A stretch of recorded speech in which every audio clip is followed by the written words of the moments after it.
नरेंद्र मोदी जी, भारतीय जनता सीधी party का तस्वीरें नेतृत्व, मुझे कहते हुए भोपाल से आनंद और प्रसन्नता है कि पहले जो राजनीतिक दल राज करता था वो केवल कुछ परिवारों तक सीमित रहता था, लेकिन देश में प्रतिभाओं को खोज के निकालना और फिर उनको उचित स्थान पर दायित्व देने का काम प्रधानमंत्री नरेंद्र मोदी जी ने जिस अद्भुत ढंग से किया है, सच में मन भाव विभोर हो जाता है। माननीय नड्डा जी और माननीय प्रधानमंत्री जी का, भारतीय जनता पार्टी के केंद्रीय नेतृत्व का, एनडीए के सभी सहयोगी दलों का मैं भी हृदय से आभारी हूं। और आज मध्य प्रदेश की इस धरती पर दीदी 8.5 करोड़ जनता की ओर से शब्दों से नहीं, दिल से आपका स्वागत है, हृदय से आपका स्वागत है, अभिनंदन है। और मन के भाव का प्रकटीकरण हमारे जनजातीय कलाकार, चाहे वो स्टेट हैंगर हो और चाहे यहाँ हो, अभी से नहीं कई घंटों से कर रहे हैं। ये घंटों पहले से नाच रहे हैं, स्टेट हैंगर पर भी नाच रहे हैं और यहाँ भी नाच रहे हैं, क्योंकि इसमें कोई बनावटपन नहीं है, कोई चीज नकली, सारा हृदय का आनंद है जो यहाँ नृत्य के रूप में प्रकट हो रहा है। आपका जीवन सचमुच में प्रेरणा देने लायक है। अभी आदरणीय गजेंद्र सिंह जी बता रहे थे, आप बताइए, भारतीय नारी पति का जाना कितनी बड़ी घटना होती है, पूरी तरह से तोड़ देता है, लेकिन धैर्य नहीं खोया, संयम नहीं खोया, निष्प्रिय भाव से लगातार काम में लगी रही। एक बेटा चला गया, दूसरा बेटा छोड़ के चला गया, बताओ जिंदगी में क्या बचता है? ये सोच सकता था कि जिंदगी में क्या है, लेकिन हार नहीं मानी, शिक्षक रही, क्लर्क रही, लेकिन जहां रही वहां अमिट छाप छोड़ी, अमिट छाप छोड़ी, अमिट छाप छोड़ी। और परिश्रम करके अपनी कर्तव्य निष्ठा, अपनी मेहनत, अपनी प्रामाणिकता, उसके कारण स्थान बनाते चले गए। और देखिए, भारतीय जनता पार्टी का सबसे छोटा चुनाव अगर हम मानते हैं कार्यकर्ता लड़ता तो पार्षद का, पार्षद के चुनाव से, उसके पहले संगठन के काम से आपका सार्वजनिक राजनीतिक जीवन प्रारंभ हुआ। पहले पार्षद, पार्षद के बाद फिर 2000 में विधायक, विधायक के बाद बीजेपी बीजेडी मंत्रिमंडल में स्वतंत्र प्रभार की मंत्री, और स्वतंत्र प्रभार के मंत्री के नाते भी आपने 2-2, 3-3 विभाग जो आपके पास आए, प्रशासनिक दक्षता का अद्भुत परिचय दिया, अद्भुत परिचय दिया। 2 बार विधायक रहे, फिर अनुसूचित जनजाति मोर्चे की अध्यक्ष, उसके नाते काम किया, राष्ट्रीय कार्यकारिणी की सदस्य रहे, और उसके बाद फिर राज्यपाल बनी झारखंड की। और राज्यपाल भी ऐसी जो विवादों से सर्वथा दूर है। राजभवन के दरवाजे हर एक के लिए खुले थे, लेकिन कोई ये ना सोचे कि जहां चाहे वहां सहमति दीदी दे देंगी। मुझे अच्छी तरह याद है, और पूरे देश में वो विषय चर्चा का, वो मुद्दा चर्चा का विषय बना था। जब एक मामले में जनजातीय समाज की जमीन का मामला था, उस मामले में मुझे अच्छी तरह याद है CNT-SPT संशोधन विधेयक जो भारतीय जनता पार्टी की सरकार ने विधानसभा में पारित करके भेजा था, तो जनजातीय हितों को जब मन को लगा कि संरक्षित करना जरूरी है, तो विधेयक को मंजूरी नहीं दी गई और वापस लौटा दिया गया। यह उनकी दृढ़ता का प्रतीक है। जो चीज ठीक नहीं है और कई लोगों ने आपत्ति प्रकट की है, तो उन्होंने उस विधेयक को वापस लौटा दिया जो विधानसभा में पारित हुआ था। एक नहीं, ऐसे अनेकों फैसले जो दीदी ने गवर्नर रहते हुए लिए। सचमुच में उनकी कर्तव्य निष्ठा, उनकी प्रामाणिकता, उनकी ईमानदारी, उनका संपूर्ण जीवन। अब अभी गजेंद्र जी बता रहे थे, आप सब सुन रहे थे, राज्यपाल नहीं रहने के बाद शहर में रुकने का कोई काम ही नहीं, कोई घर नहीं, कोई मकान नहीं, वापस अपने गांव। पर आपने वो भी अखबार में पढ़ा होगा कि राष्ट्रपति पद की उम्मीदवार उन्हें तो कभी ना तो सोचा, ना किसी को कहने का सवाल ही नहीं है।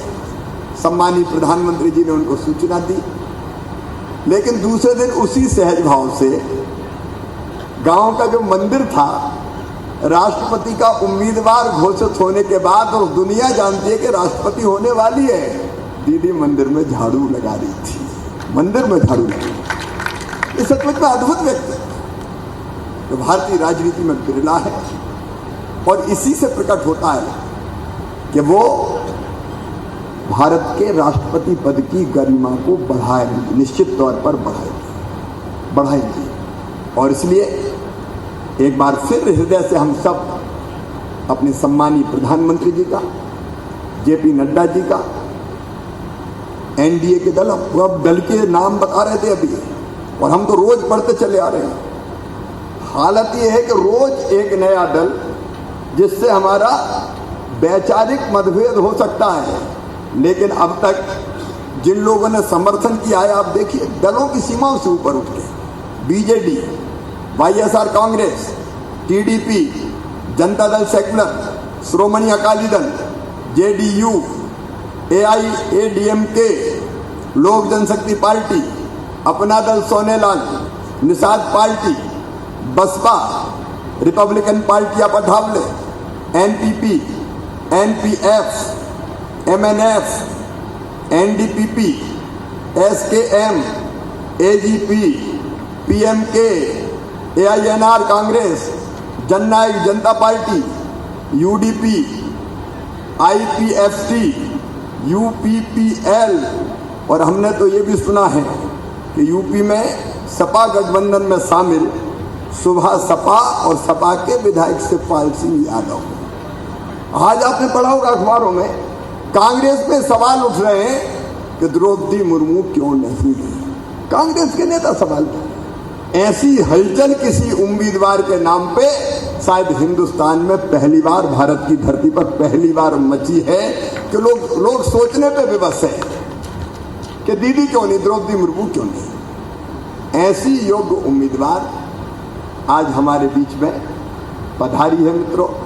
और यहाँ मैं बताना चाहूँगा आदरणीय दीदी को और आदरणीय शेखावत जी को, भारतीय जनता पार्टी के विधायक तो मौजूद है ही, लेकिन हमारे निर्दलीय साथी, हमारे बसपा के सहयोगी राम भाई जी भी आए, अभी हमारे साथ आए, चाहे राजेश शुक्ला हो, संजू कुशवाहा हो, राणा विक्रम सिंह हो, अनेकों साथी आज इस विधायक दल की बैठक में दीदी आपको समर्थन देने आए हैं, आपके साथ खड़ा रहने आए हैं, क्योंकि एक भारतीय नारी जो दृढ़ता की प्रतीक है, जो साहस की, धैर्य और संयम के प्रतीक है, वो भारत की राष्ट्रपति बनेंगी।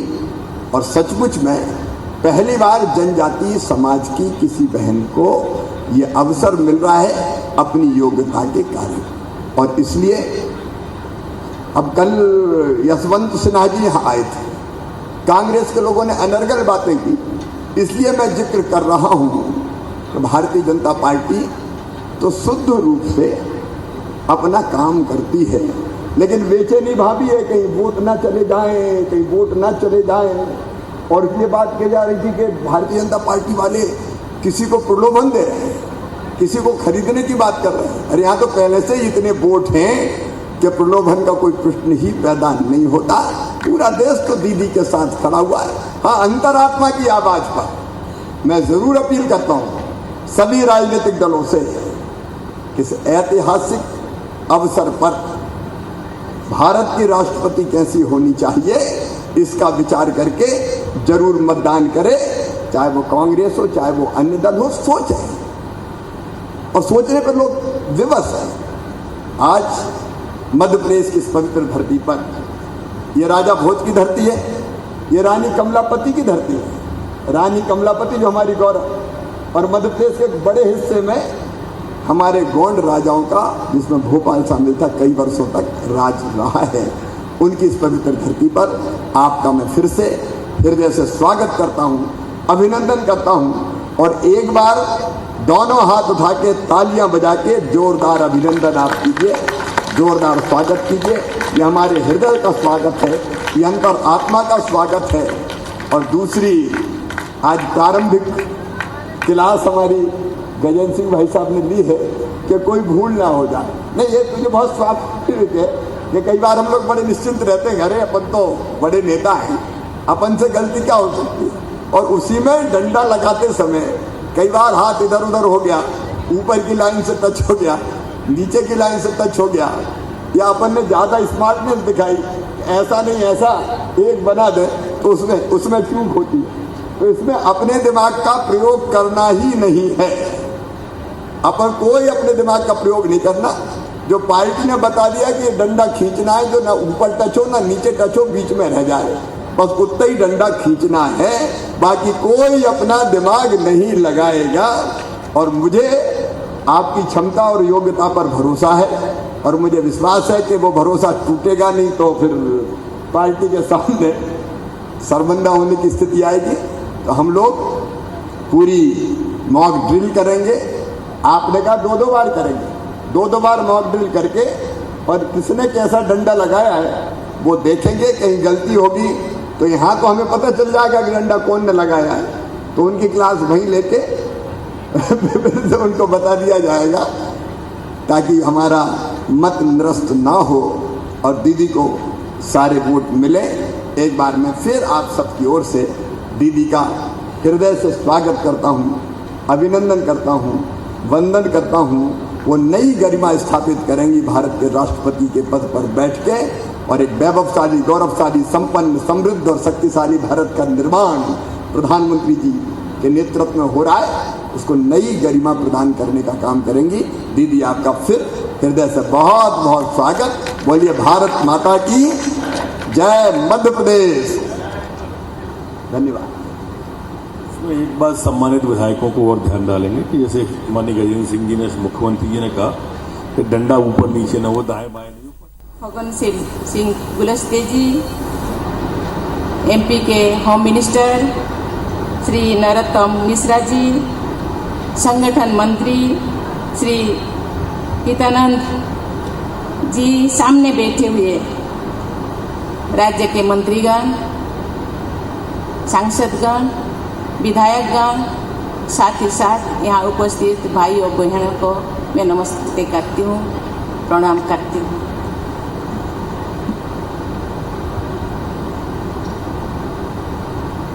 भारत के हृदय पावन मध्य प्रदेश मुझे जिस तरह के स्वागत किए, ये भव्य स्वागत मेरी जिंदगी में पहली बार हुआ। इसको मैं कभी भी भूल नहीं पाऊंगी। साथ ही साथ गांव-गांव से जो भाइयों और बहनों स्वागत के लिए यहाँ आए हैं, उनको भी धन्यवाद देना चाहती हूँ। साथ ही साथ राज्य के 8.5 करोड़ जनता को भी मैं नमन करना चाहती हूँ, प्रणाम करना चाहती हूँ। मुझे पता है ये राज्य में आदरणीय मुख्यमंत्री शिवराज सिंह चौहान 4 बार मुख्यमंत्री बने। ये राज्य हमारा है, इसलिए ये राज्य के सहयोग समर्थन मुझे मिलेगा। लेकिन फिर भी मैंने चाहा कि मुझे जाना ही है। आज मेरे दौरा आखिरी है, लेकिन और एक राज्य है जहाँ बाढ़ के कारण मैं नहीं जा पाई, शायद 17 तारीख को जाऊंगी। जैसे कि शेखावत जी ने बताया, जिस राज्य का वोट वैल्यू केवल 7 या 8 उसी राज्य को भी मैं गई, इसीलिए मैं गई। आप जानते हैं मैं केंद्र राजनीति, एमएलए, राज्यसभा एमपी या राज्यसभा लोकसभा एमपी में कभी नहीं थी। मैं केंद्र राजनीति नहीं की थी। बहुत सारे लोग मुझे जानते नहीं थे। इसलिए मन में प्रश्न होगा कि द्रौपदी मुर्मू कौन है, ये कैसे है। इसीलिए मैं जानना चाहती हूँ थी कि मेरा देश कैसा है। वो लोग भी मुझे जानना चाहेंगे। मैं जब जाऊंगी उनके पास मुझे देखेंगे, मैं भी उनको जानना चाहती हूँ। इसीलिए साथ ही साथ मैं मेरे देश को जानना चाहती हूँ। मेरा देश कैसा है, उनका जोग्राफिकल स्थिति कैसा है, वहाँ के लोग कैसे रहते हैं। क्योंकि ये एक बहुत बड़ा मौका है, बहुत बड़ा अवसर है मेरे देश के लोगों से मिलने का, आप सब से मिलने का। इसलिए मैंने प्रधानमंत्री तो आग्रह किए थे, आपको जाना है। मैं भी जाना चाहती थी, लोगों से मिलना चाहती थी। मुझे बहुत खुशी महसूस हो रहा है कि मेरे लोग मुझे समर्थन करने के लिए, जो लोग तो मैं जिस संगठन में थी वो लोग तो मुझे समर्थन कर रहे हैं, लेकिन जो हम लोग के संगठन में नहीं है वो लोग भी समर्थन करने के लिए आगे आ रहे हैं। ये बहुत बड़ा रेस्पॉन्सिबिलिटी है। मैं धन्यवाद देना चाहती हूँ यशस्वी प्रधानमंत्री नरेंद्र मोदी को। मेरे बारे में आपको तो शेखावत जी बताए, आदरणीय मुख्यमंत्री जी भी बताए, लेकिन आप भी जानना शायद चाहे होंगे, इसीलिए मेरे बारे में आप भी कहीं से जानने के लिए प्रयास से आप भी जानते होंगे। लेकिन मेरी जिंदगी एक खुली किताब जैसे है। फिर भी मुझे जो प्रधानमंत्री और उनके टीम ने मुझे इस पद के लिए चुने, मैं तो स्तब्ध थी। मैं कभी सोची भी नहीं थी कि मैं इस पद के लिए कभी जाऊंगी, क्योंकि मैं गांव एनएसी के पार्षद बनी, वहाँ काम किया, गांव के लिए काम किया, एमएलए बनी तो अपने कॉन्स्टिट्यूएंसी के लिए काम किया। जब मंत्री बनी तो मेरे राज्य के लिए काम करने का अवसर मिला। इसके बाद जो प्रधानमंत्री जी ने मुझे राज्यपाल बनाने के लिए सोचे, उस टाइम भी मैं थोड़ा आश्चर्यचकित थी। मैं सोच रही थी प्रदेश तो अपना था, अपने लोग थे। मैं राज्यपाल बनने के बाद राज्यपाल के काम ठीक ढंग से कर पाऊंगी या नहीं, ये शुक्र है वहाँ के लोगों का। मैं अपने काम के लिए मैं सेटिस्फाइड हूँ, लेकिन मैं खुश थी जो मेरा टेन्योर खत्म हुआ। अपने जिंदगी को आगे बढ़ाने के लिए मैं प्रयास किया, लेकिन जो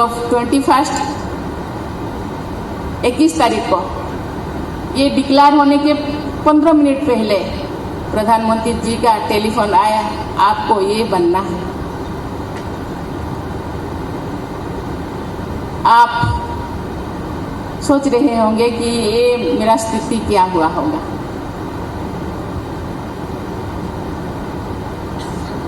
मैंने बोली, सर मुझे तो आप राज्यपाल बनाए, मैं उसको ठीक तरीके से कर पाई, लेकिन ये काम मैं कर पाऊंगी। उन्होंने बोले हम सब हैं, आपको ये काम करना है।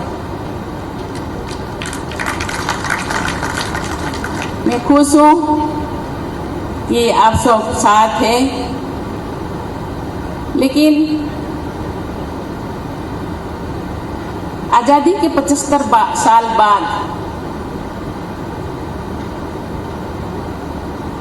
जिन वर्गों को कभी भी ये सुविधा कभी